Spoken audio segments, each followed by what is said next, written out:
everybody, this is Wade from Wade's Orchids, and from what you see here, we're going to be talking a little bit about seedlings.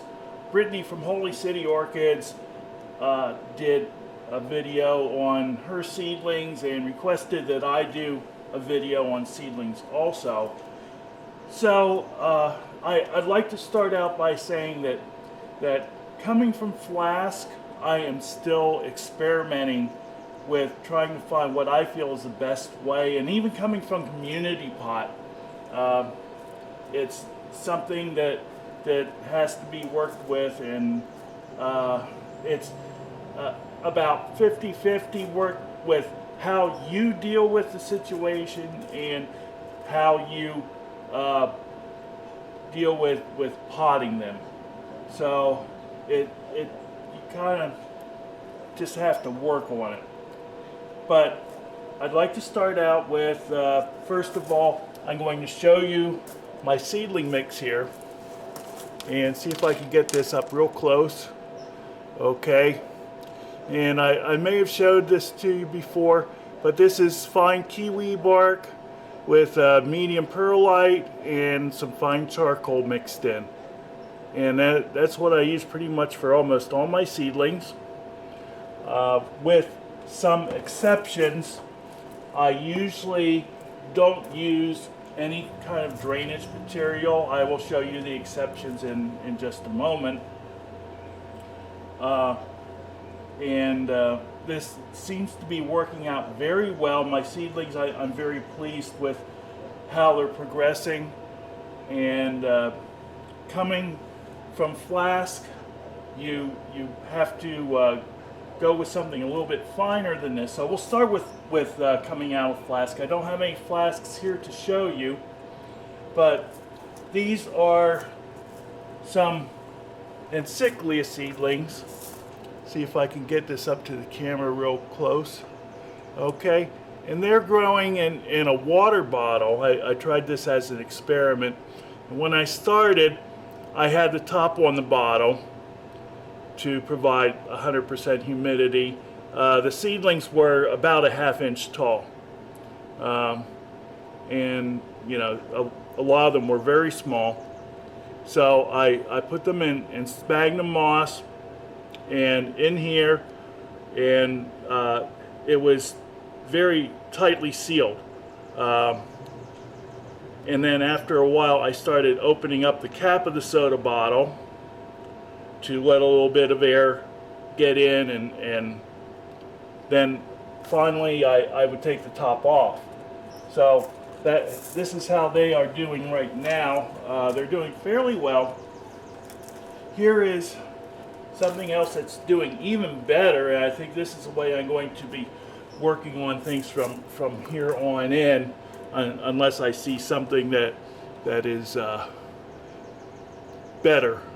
So these are Tolumnia seedlings, or Equiton seedlings, and they were potted up, I think it was actually late winter. And what I have in here is about up to here. I have mostly just styrofoam peanuts, and it's just a thin layer of about a ½ inch to an inch of sphagnum, and I just went in and plucked the little seedlings in among the sphagnum, and I tried to keep it moist, and it's been in the greenhouse the whole time. So this winter was very cold, so they didn't get ideal temperatures for a while, but not a one died. They are all doing very, very well. They are ready to be moved into individual pots or mounted very soon. And I'm very pleased with this method. So this is what I think I am going to be trying out of Flask. Now, even from community pots, you have a lot of times some nice sized seedlings, and then you have some smaller seedlings. This is what I did. This is one of my seedlings I have had for sale. It's BC Sunny Delight crossed with BL Richard Mueller, and you can see these are doing very nicely. these were the smallest of the seedlings from the community pot that I got. There was probably about 30 or more seedlings in the community pot. They were stuffed together, and so some of them were just not doing quite as well as others. So I potted up the better ones, and the little ones I put in here. This is half, well, first of all, I should say that it's about filled up about halfway with styrofoam peanuts for drainage. And then this is about a 50-50 situation between peat moss and my seedling mix. Okay, it retains a lot of moisture that way. It also allows a little bit of air movement to get in through to the roots, and that they seem to be doing excellent. And since I have this here, I want to show you, if you could see right here, I have this little wire. Okay, sometimes even small seedlings, or maybe I should say especially small seedlings, need some support, and you want that to be gentle support. You can't really use a pot clip. A lot of times they only have like one root, and that's all you have, and if that root goes, then you're done. So what I've been doing is, this is fairly coarse wire here. Here I have a piece, and it's, I don't know what the gauge is here. Maybe I can see it. No, I don't see it offhand, but it's a fairly sturdy wire, copper wire. And what I do is I just form it into little supports here to get plants started. I did this to a lot of my seedlings that were in individual pots too, and that helps because you cannot have the plant or roots, especially the roots, moving around, because they just will not adhere to anything. The root tips will be brushed against things all the time, and the tip will die, and you're likely to end up with a dead plant at the size of what some of these were when I started. So these are doing really well. I'm very, very pleased with this, and I think I'm going to be using this method for a lot of things that might be a little bit small coming out of community pot. I'll just divide them into other community pots like this and grow them on for a few months before transferring to individual pots. Now, seedlings, as orchids in general, come from very diverse genre and need to be treated differently. Okay?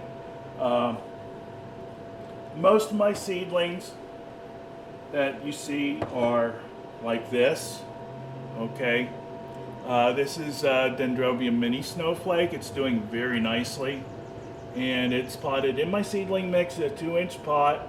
You can see maybe there's a root coming out of the bottom there,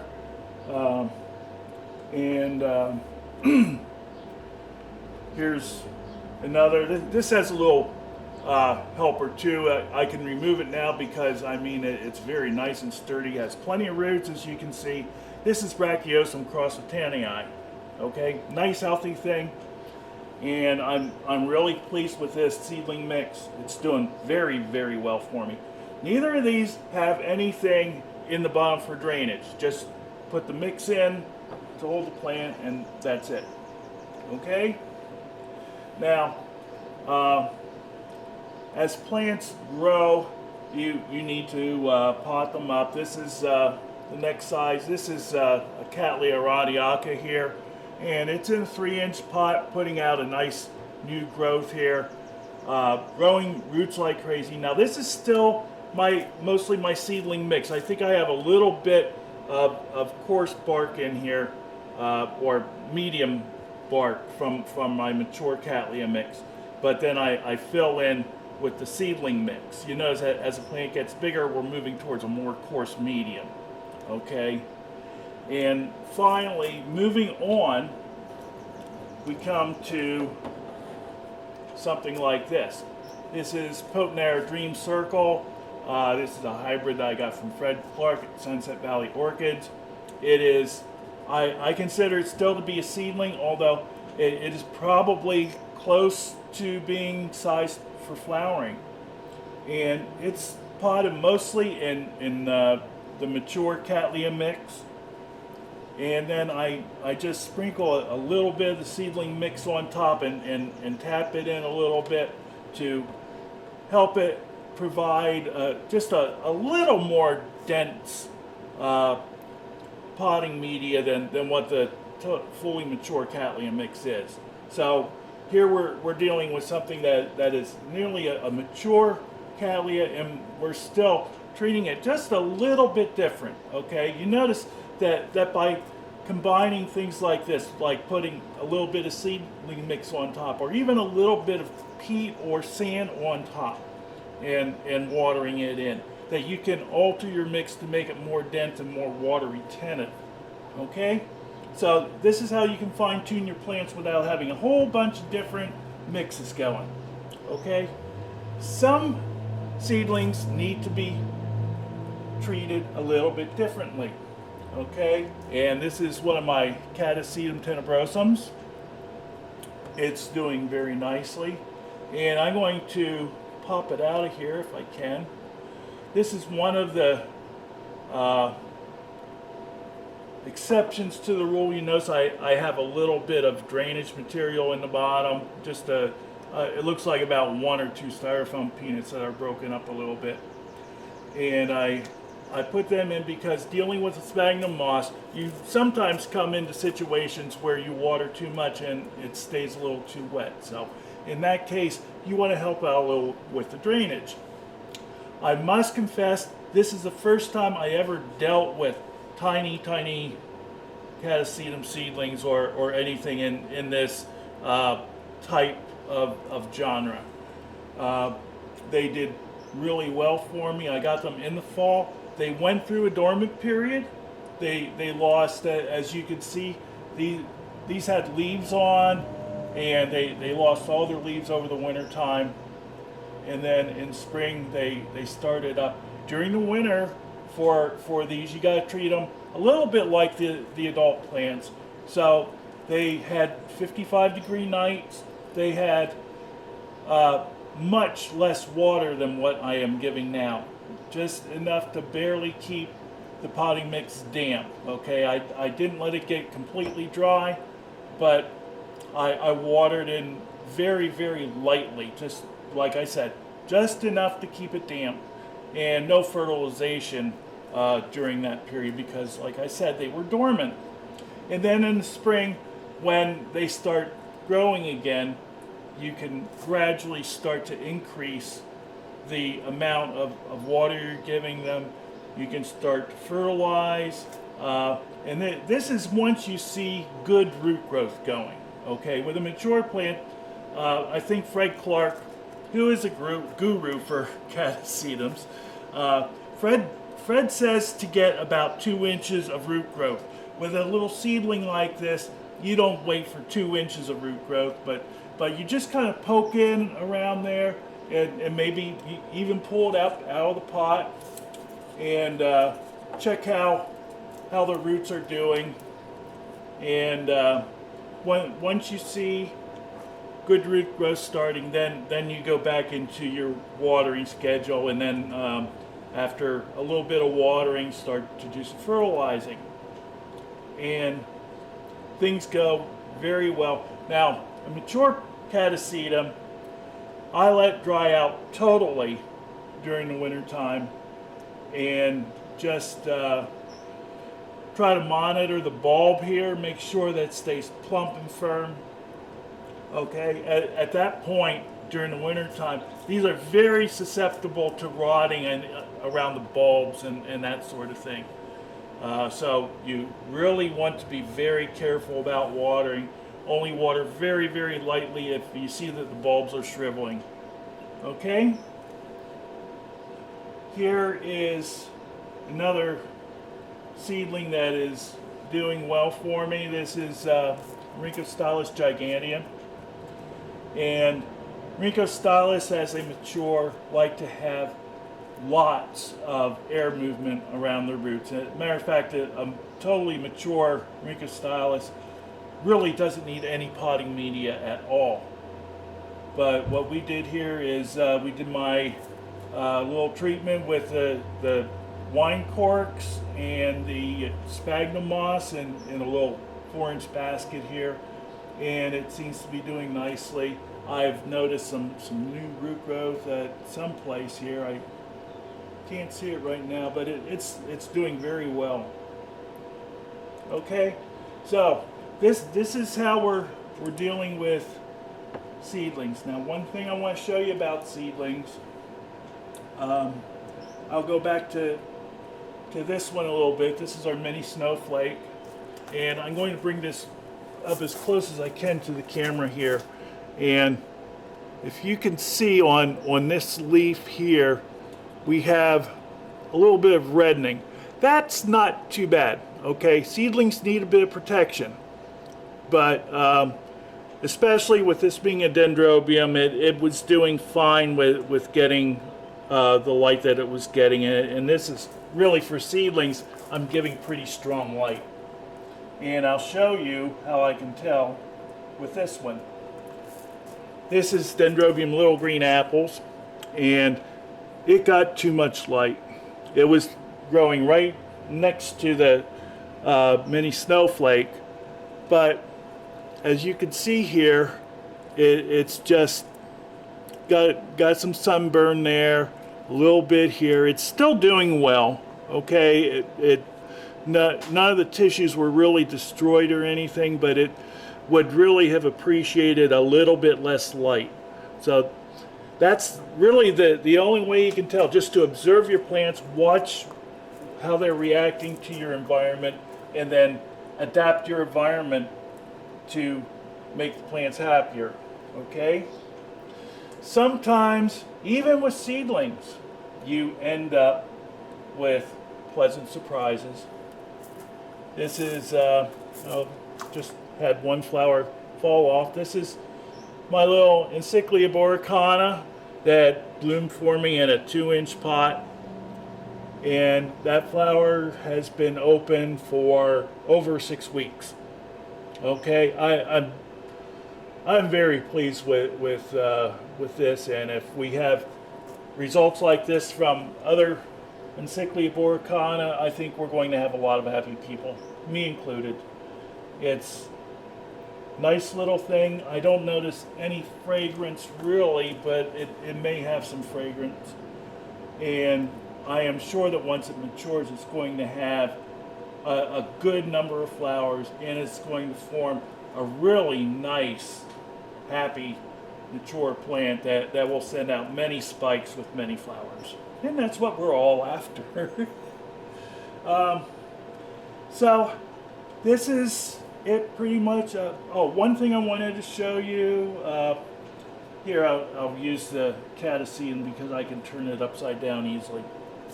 I try to make sure the pots that I use, in all cases, have got really good drainage holes, okay? If you have pots that do not drain well, you're going to have unhappy little seedlings, okay? That's one of the things that I think is crucial to development. If I could, in my environment, I would provide a little warmer temperature, especially through the winter time. I would provide a little bit less light, especially during the summertime. But we all have things that we would like to change, and sometimes they're very difficult. If it would be a must-do type of thing, then I would find a way to deal with it. But as it is, I think I'm pretty happy with the way the seedlings are going, and I think that maybe this will help other people to raise their seedlings from community pots and flasks. Just remember that these seedlings need to be treated a little bit like the mature plant and a little bit like a tiny little baby, okay? If the mature plant that the seedlings come from has normally has no potting media around it when it's growing in a greenhouse or whatever, you probably want to make sure that it is growing in a very open media, such as loose sphagnum moss mixture when they're young. These tolumnias are a good example of that. All my tolumnias that I am growing that are mature enough are mounted, and they like a lot of air movement. They like a breeze all the time around the roots. They like to be watered and then dried in an hour or two. Okay, that's the way they grow. They grow in the Caribbean. Always a nice breeze going. They're a warm temperature plant. So what I did was, excuse me, I did, as I explained to you, I put a lot of styrofoam peanuts in the bottom, and this is really rather loose sphagnum moss, and I just kind of poked them in there. You can see a lot of aerial roots even in these small seedlings. So that's how you deal with something like that. You adapt, okay? So I hope that this has helped you raise your seedlings. Hope you can get your seedlings growing a little faster, a little more healthy, and help you have some happy growing. Thanks. This is Wade's Orchids. Have a good day. Bye-bye.